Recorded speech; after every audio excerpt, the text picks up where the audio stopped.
The opinions expressed in this program reflect only those of the participants and are not necessarily those of the sponsors, management, or staff of WTBQ Radio or FST Broadcasting Corporation.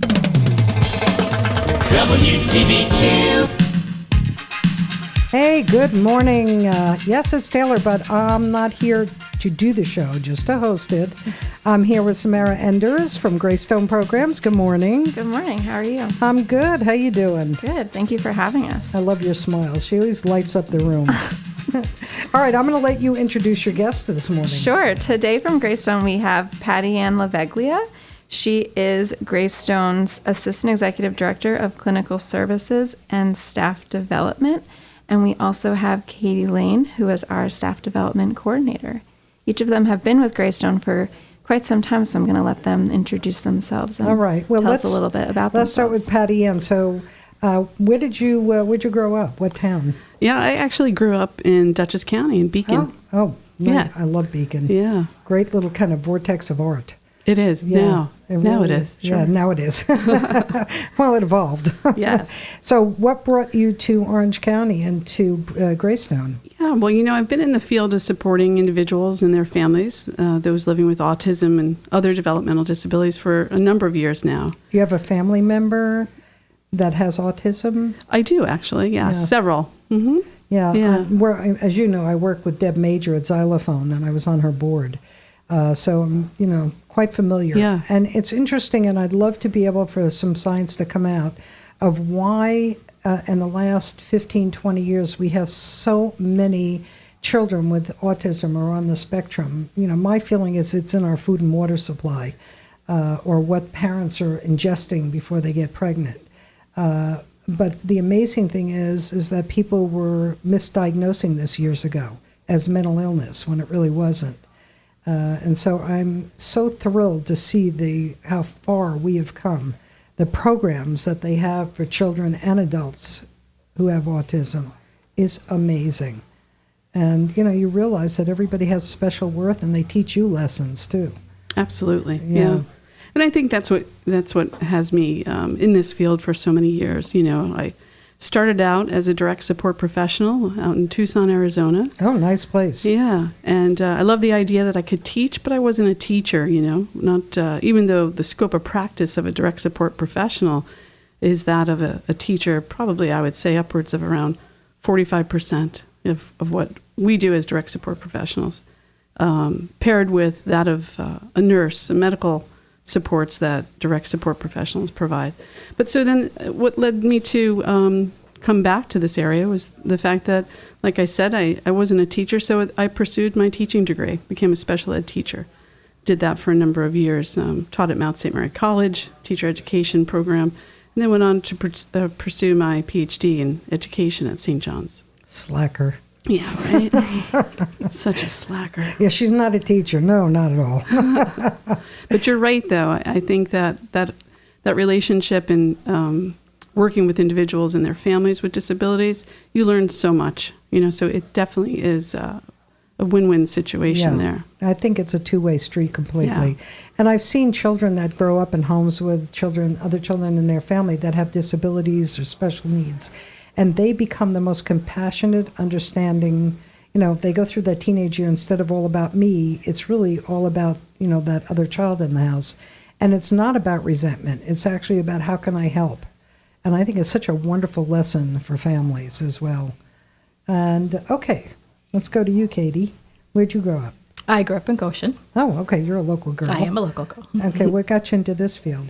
So I actually was raised as a sibling with next to somebody who had a disability. Okay. And now I actually am a parent of somebody who has a disability as well, somebody who's on the autism spectrum. Oh, interesting. So now you have a firsthand, hands-on, but you've had a sibling. Mm-hmm. So that really kind of said, okay, you can handle this. Mm-hmm. So when did is it your child? My child. Yeah, so when, is it a she or he? A she. Okay, what's her name? Ava. Ava. So when was Ava diagnosed? Not until she was about 7. Really? Yeah, now she's 13, yeah. So if you didn't see anything until she was 7, that's... I did. I saw it. I saw some early warning signs. It was just a matter of actually getting the diagnosis that was a little bit difficult. Wow, that's incredible. She was 7 years old before they diagnosed. How was she doing in school during those young years? It was tough. It was really tough. Must have been very frustrating for her as well. It was. Yeah. Yeah, but once we were able to get her a diagnosis and then we were able to get her the proper supports that she needed in school, now she's flourishing. So do you think that one of the issues we have still today is the ability for people to diagnose in a proper amount of time so that you can know what you're dealing with and then, work with that? Yeah. So how do we get that movement so that people are trained, just like, I'm not going to compare the two, but like CBD and medical cannabis came out and you had to go for a certification to be able to give a prescription for medical cannabis. So are they not training doctors to recognize? I think it's just a lack of availability of professionals sometimes. Really? Yeah, understanding what resources are available to parents. And that's why Greystone is here too, to provide those resources to families to help them and support them with what they need. So that is one of the things we do. But Katie, what do you do for Greystone? Well, I'm the staff development coordinator, which means I coordinate the staff development. That makes sense.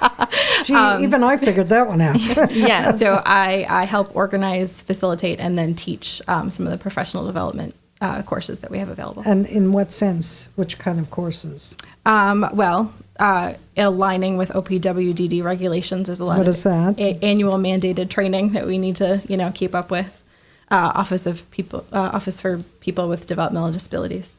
Now, the classes that you offer there, are they all day or are they specific days at a certain time of the week? Or?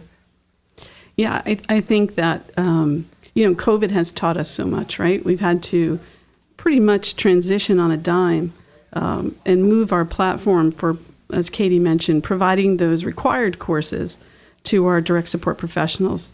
We transitioned that into our online learning platform. But we also provide a number of different professional development courses, which I'm really proud about that we offer at Greystone.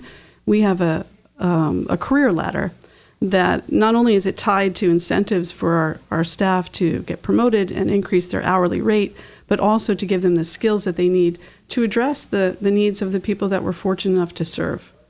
So, like I was saying about myself, if you're interested in going on and pursuing teaching, or if you're interested in pursuing behavioral supports or the medical domain, we have career tracks that will position direct support professionals to pursue those areas, those lines of interest.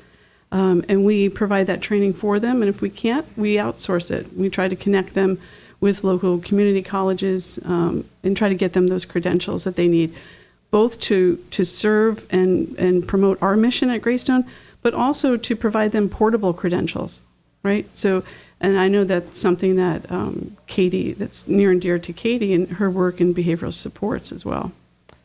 Yeah, so it's interesting what you're saying, and I'm thinking, when you talk about these type of supports, the people have to recognize that they need the supports or learn where they can go to get them. Like, do you have certain classes where you have more than one child, or is this one-on-one? Well, we provide supports to families through our community outreach programs, through our community. So do you go to their house, or do they come to Greystone? Through our community services, we have members of our Greystone team who actually go out and provide services in the home to the families and the individuals receiving services. And then we have our residential side. So we have our community-based services and supports and our residential services for people who live in how many residential homes do you have, Greystone? We just opened up our 17th home. Amazing. Yes, we're very excited about it. And it is home to some young adults who we're just enriching their lives and giving them everything that they need to be happy and learn the skills that they need in order to continue to flourish. So in these homes, do you put people who are on this basically almost the same level together, or are they different levels, like different parts of the spectrum? Yeah, so I can talk about that a little bit. So part of developing a new home is a very dynamic process that is driven by the individual themselves receiving services and, most importantly, their families. And so while we aim to provide as many services as possible, we try to open our doors in such a way that we bring the families together, right? And we look for people who certainly are looking for services, but is this a good fit for them as well? So it's a decision that isn't made based on someone's diagnosis, rather based on the fitness of the program and driven by the family and the individual themselves. Right.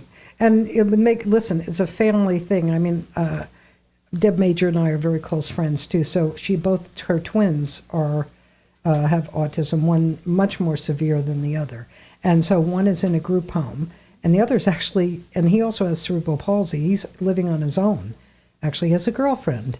It's just, it's a wonderful story. And so she has both spectrums. So I don't know how she does it because I wasn't born into that, but I think God gives certain things to people they know they can handle because she's just an amazing person to me. Everything is with a very calm attitude and, knows when to take, things in hand and make it right.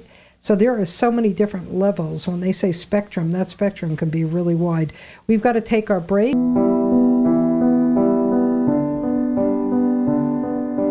Greystone Programs is an organization whose mission is dedicated to providing quality support for children and adults with autism and other special needs with respect, integrity, and compassion. Greystone offers many services to those with disabilities and has group homes in Orange, Ulster, and Dutchess counties.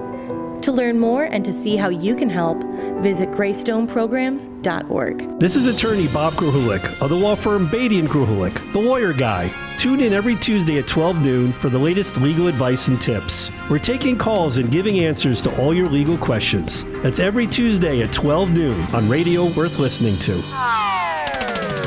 WTBQ. And we are back on Greystone Programs, the nonprofit notebook. I'm here with Samara Enders and Pattiann and Katie. And so if people I don't know who should answer this, but if somebody has a child that they are looking for certain programs, they're not sure what to put their child in or what level they need to learn on or what their abilities are, how would they reach Greystone and who would decide that? I mean, you must have an intake type of program? Absolutely. You can check out our website at greystoneprograms.org, and that's Greystone with an E. And we have all different types of information on there and resources that you can use to help and see what you would need to do. Who would they talk to kind of narrow it down to which programs? Is there someone you could direct them to once they call and they explain the situation? Absolutely. On our resource page, there's a whole list of numbers that they would be able to contact, and our community services team would be able to help them out with that. All right, excellent. So what does your day look like, Pattiann? I mean, normally. What type of projects are you working on now? Yeah. Sure. Well, one of the projects that we're really excited to be doing, we've done for a couple of years now, and in line with what I was speaking about with the career ladder and having a portable credential. So we are in the process of providing professional development that we actually pay our staff to attend that will ultimately provide them with a portable credential called the Registered Behavior Technician, which is an internationally recognized credential. And we're able to provide the classroom work to them in an online learning platform as well as some Zoom sessions. Yeah, that was one of the reasons that Xylophone went out, though, after all those years, because they couldn't do the Zoom. They could not connect as well, and it became kind of a fail. So I'm interested to hear how this is working if that didn't work. Yeah, well, I mean, this is working very well for us. Our staff are, they have an online learning system that they can do it for a schedule that works for them. So if, they're assigned block of courses, they can take those courses at any time. They're paid to take those courses, and then they meet up with myself and with our Director of Behavioral Supports, who is a licensed behavior analyst. And we provide review sessions for them on a weekly basis. This course runs for about 6 weeks. At the end of that 6 weeks, they're positioned to take an exam where they get a Greystone Behavior Technician credential, and that situates them to move forward in the track to achieve the Registered Behavior Technician credential, which, like I said, is portable. Now, we don't want people to leave us after getting that. Yeah, I was going to say, however, how do you keep them? But we also recognize that while they are with us, we want them to be have their professional growth and development. As much as we're committed to providing services to individuals and their families, we want the staff, who are our greatest resource, to be well educated and provide those skills and development. But there's a continuing learning on this as well, I'm sure. Absolutely. Yeah. Ongoing professional development is something that we are strongly invested in, which I think was one of the things that allowed us to transition and navigate through the COVID situation, because we had already invested in technology and online learning platforms, which became essential for us when the pandemic first started. Sure. So a little bit more about, your workday. What does it look like? My work day. Well, there are days that I provide some professional development virtually as well on like a Zoom type platform. So far, that's been working pretty well. I think one of the things that COVID has taught us is that we could be a little bit more flexible in how we're reaching our direct support staff and how they're obtaining professional development. And how are we able to get all of that information onto a virtual platform once COVID hit? Well, we had some systems in place where we were already using some online classrooms that were already, staff were already familiar with, that we were able to just kind of transfer some of our curriculum there where they could do it self-paced. And then we were already familiar with, things like Zoom and Skype and... Yeah, I think we're all too familiar with it. We actually, every year, and I think you got an invitation, we do not a staff party, but a co-host party every year. And last year we had to do it on Zoom. So what I did, because I knew we weren't able to have an adult beverage or dinner, is that I ordered wine from a organic winery in California and gave everyone a bottle of wine. And then we all Zoomed in and did this. And it was so much fun and so funny. And it was delightful. But we had a chance to do something that we normally do and didn't want to skip it. Because of the pandemic, we found a way to make it work. And I think that's what I'm hearing, like Yankee ingenuity. You figure out what works and how do you make it work and how do you make it better once you do it the first time. Absolutely. We had folks in our day services who were Zooming with individuals who, when the pandemic first started, were at home. So being able to provide that type of support, I think some of the classes were even wellness-based classes, yoga instruction, things of that nature, and Zumba. Yeah, Zumba. Oh, I love Zumba.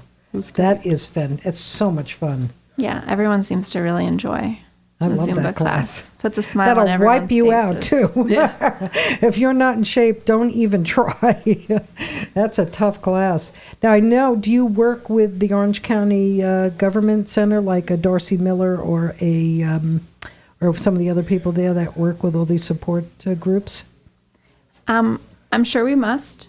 And we, like with all of the services that we provide, we're always looking to better them and make them accessible to families and individuals. And that is something, too, we're always hiring, or right now we are hiring for direct support professionals. What kind of a background do they have? And I'm sure you do a background check. The people that we like to bring on board to Greystone are people who are rooted in their similar core values. Our core values are such that it guides everything that we do. Our decision-making, the way we interact, not only with the people we serve, but with one another and the community at large. So people who have, at minimum, of course, a high school education, but who have integrity. Mean what they say what they mean.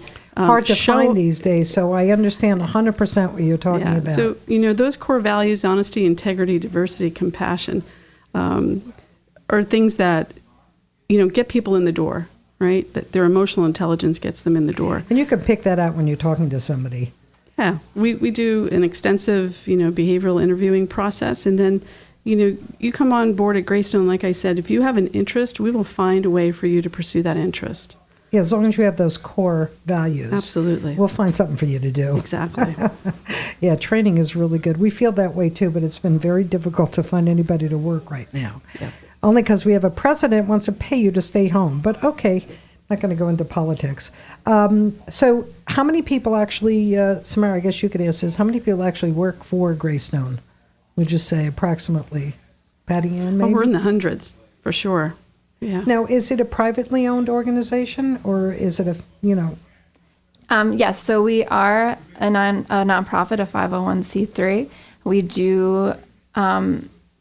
We are funded somewhat from the government for our individuals through Medicaid. And then for anything extra that we want to give our individuals, like expressive arts programs, which includes music and art therapy and also therapeutic riding, we fundraise for that. So we can offer those Do you go to Winslow for that? Some of our folks have been there, yeah. Yeah, it's a great program over there. And, you know, the government provides us the basics, right? The housing, the basic needs, but in order to really enrich people's lives, that comes through the arts. That comes through those programs that just really make a difference in a person's quality of life. And so that we fundraise for. And we just finished up our LEAP. Yes, we just... Was that the one you tried to con me into? I did, yes. It didn't work. We just raised over $60,000. Wow, that's $67,000 October 2nd for our LEAP for Autism, which is a skydiving event where you're able to raise funds for yourself to LEAP. There's also a virtual skydiving option, so you can enjoy the day. I know a lot of people who heard it said to me, I'll pay for you to go up. I will pay for you to go up. Well, you'll have your chance May 7th. Yeah, That's our next event. Gee, I have something planned for that date. I mentioned that. Well, our rain and wind date is May 14th. So that too. We could catch you then too. But it's a lot of fun. It really brings the community together and it raises awareness That's great. for autism. And it brings this support to our individuals to give them those expressive arts programs and make sure they're getting what they need. Yeah, it would be a fun thing. Maybe I'm thinking of something that I know how to do, which is horseback riding, because I grew up on a horse ranch. They maybe, partner up with like a Clover Stables and maybe do a little horse race. That would be that fun I can too. do. That would be that very I'm fun happy too. to do. That could be a fun thing. Well, we have about 2 minutes left. So just a kind of a summary first from you, Samara, about Greystone, and then we'll go a little bit around the room. Sure. So at Greystone Programs, we offer services to individuals with autism and other intellectual developmental disabilities. And we have different 17 private residences for these individuals, and we also have day programs available as well. Okay. And Pattiann? Yeah, so I'm just happy to be here today and just to continue to say, come to Greystone. There's something there for everyone. Pursue your career and learn about yourself, as well as support individuals with autism. Okay, great. And if you're interested in a career opportunity with Greystone, you can definitely check out our website at greystoneprograms.org. And that's Greystone with an E, Grey. Yes, always say that. I don't know. Listen, English, can you just give us one letter for a word? It's just annoying at this point. Okay. Katie? Yeah, I think I'd have to join in and say, come on over to Greystone Programs. It's a fun, creative way to kind of find your niche in this field. And so rewarding as well. Well, we've run out of time. It goes by in like a heartbeat. It does. But we're happy to say that Greystone will be staying with us, so you can hear more about it, learn about the resources, how you could help. Maybe we can think of maybe a big gala once a year. Absolutely. Yeah. I used to produce events in New York City, so I can help you out. I'll give you ideas. I'm not producing anymore. That sounds fantastic. That was a little too big for me. But I'll give you a lot of good ideas to use. Great, thank you. Great at fundraising. So stay with us. We have another nonprofit show coming up. And if you want more information, you can just check out Greystone Programs with an E. And thank you so much for joining us.